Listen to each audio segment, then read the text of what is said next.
Tu veux venir au Canada et tu n'as aucune idée du budget qu'il te faut en 2025.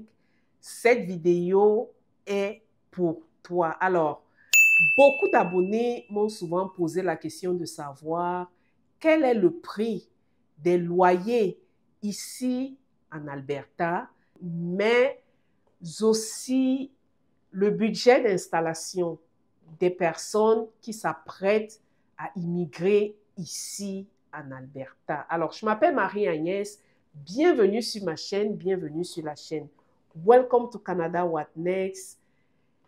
Les dépenses, le budget d'installation, c'est le nerf de la guerre pour les nouveaux arrivants. Et avec les prix qui ne cessent de croître, on est perdu. Parfois, on ne sait vraiment pas c'est quoi le budget pour s'installer en Alberta sans stress.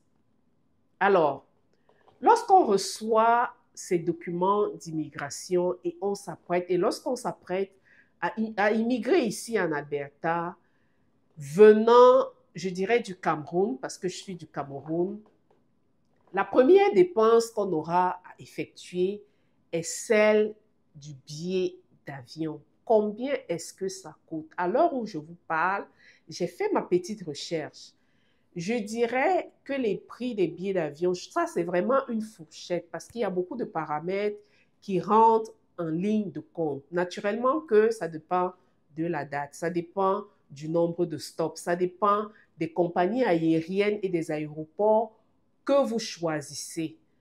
Mais je dirais que la fourchette se situe entre 2500 $ et 3000 $ canadiens pour rester raisonnable. Et à l'heure où je vous parle, le dollar canadien vaut 400 francs CFA.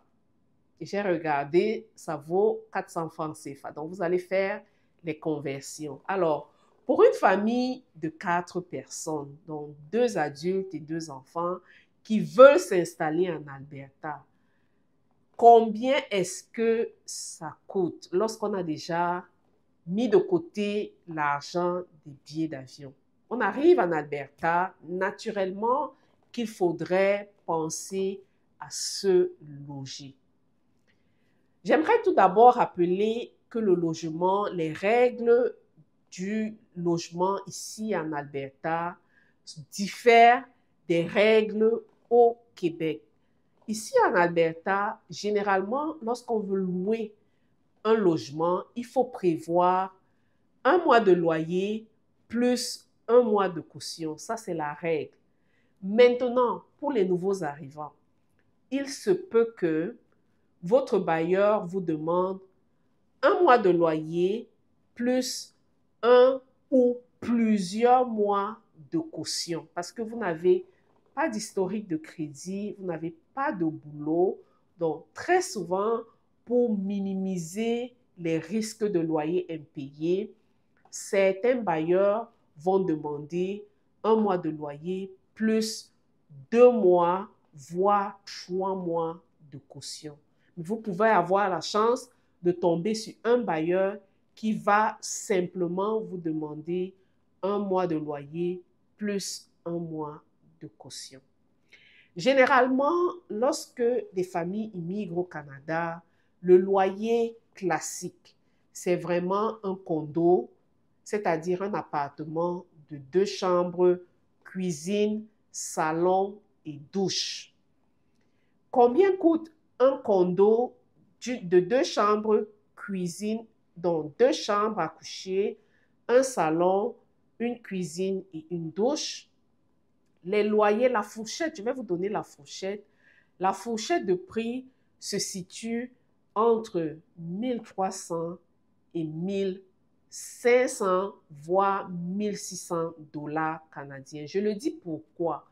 Parce que le prix des loyers dépend de la ville, dépend de l'emplacement et dépend du quartier où vous louez la maison.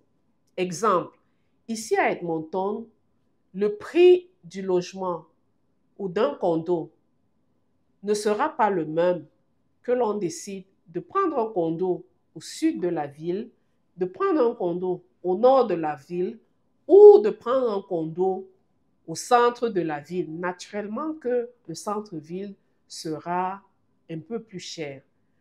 Mais la fourchette, une fois de plus, se situera entre 1300 et 1600 dollars. Mais pour des familles beaucoup plus grandes, c'est clair qu'il vous faudra un logement de 3 chambres, un appartement de 3 chambres. Et là, il faudra rajouter un 200 voire 250 dollars au prix que je viens de vous communiquer.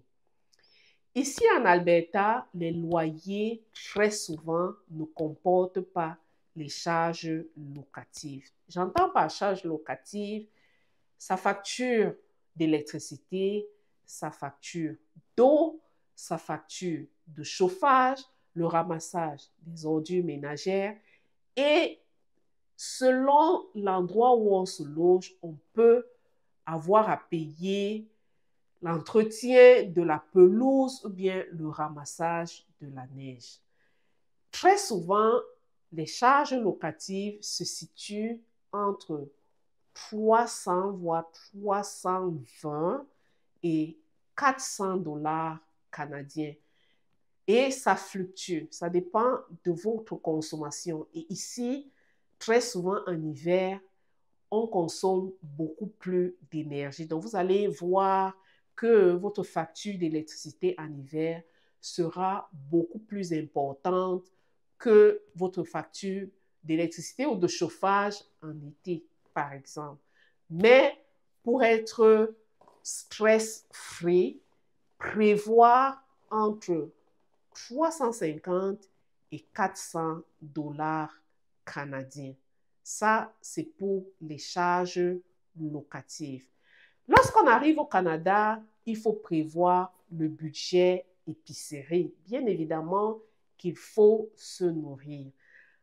Et cette fois-ci encore, je reviens sur ma famille de 4 personnes. Je vais vous donner encore une fois une fourchette de prix. Fourchette pourquoi? Parce que c'est chacun qui s'alimente selon ses désirs. Mais pour une famille de 4 personnes, prévoir entre 250 et 300 dollars pour rester réaliste par semaine. Par semaine. Donc, ça veut dire quoi? Donc, par mois, vous aurez une dépense de 1000 à 1200 par là, par mois.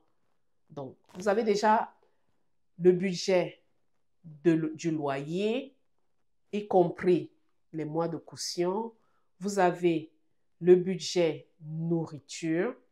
Vous avez les charges locatives. Vous aurez certainement besoin d'un abonnement Internet pour faire vos recherches du travail, rester en contact avec le monde extérieur. Généralement, l'abonnement Internet, il faut prévoir autour de 100 dollars. Et ça encore, ça dépend du type d'Internet que vous voulez. Est-ce que vous voulez un high speed? Là, je dirais qu'il faut augmenter légèrement le budget, mais 100 dollars, c'est gérable. Autre chose, le téléphone. Lorsqu'on arrive nouvellement au Canada, il y a des forfaits, des promotions qui sont offertes aux nouveaux arrivants. Et si vous voulez un forfait téléphonique avec Internet sur le téléphone, il faut prévoir environ, je donnerai une fourchette, je dirais de 35 à 50 dollars. À 50 dollars, quand même, vous êtes sûr d'avoir un bon abonnement téléphonique. Autre dépense à prévoir, les transports. Il faut bien vous déplacer, que ce soit pour aller prospecter dans le cadre de la recherche d'emploi, faire ses premières démarches administratives. Vous aurez besoin d'une carte de bus. Ici à Edmonton, la carte de bus coûte 102 dollars pour les adultes. Donc, prévoir un budget, je dirais, de 110 dollars pour sa carte mensuelle de bus. Hormis ces dépenses fixes qui varieront très peu, que je viens de vous énumérer, vous aurez certainement besoin d'un petit budget d'installation. C'est vrai qu'en tant que nouvel arrivant, vous aurez parfois des organismes qui vont vous donner des meubles, qui vont vous donner de la vaisselle, mais il y a toujours des petits trucs dont on a besoin ou des objets personnels dont on a souvent besoin pour s'installer. Je pense notamment à un matelas, je pense notamment à un oreiller, des choses qui sont hygiéniques, personnelles, que vous aurez certainement à acheter. Et voilà l'hiver qui s'en vient aussi. Vous aurez naturellement besoin des vêtements d'hiver. Et parlant d'hiver, j'ai fait une vidéo l'année passée où je vous montrais les types de vêtements, dont je crois que la vidéo sera épinglée en haut, où je vous montrais ce dont on a besoin pour se vêtir en hiver. Et je vous donnais aussi une idée de ce que ça peut coûter ici en Alberta. Alors, si vous avez des questions, si vous avez des commentaires en ce qui concerne les logements ici en Alberta, donc ici, dans cette vidéo, je vous ai pris le cas de l'Alberta, mais si vous voulez vous installer à Calgary, à Fort McMurray, à Lethbridge ou à Sylvan Lake, il y aura une légère différence, je dirais, de plus ou moins 150 ou 200 $. Parce que très souvent, Calgary est un peu plus cher qu'Edmonton.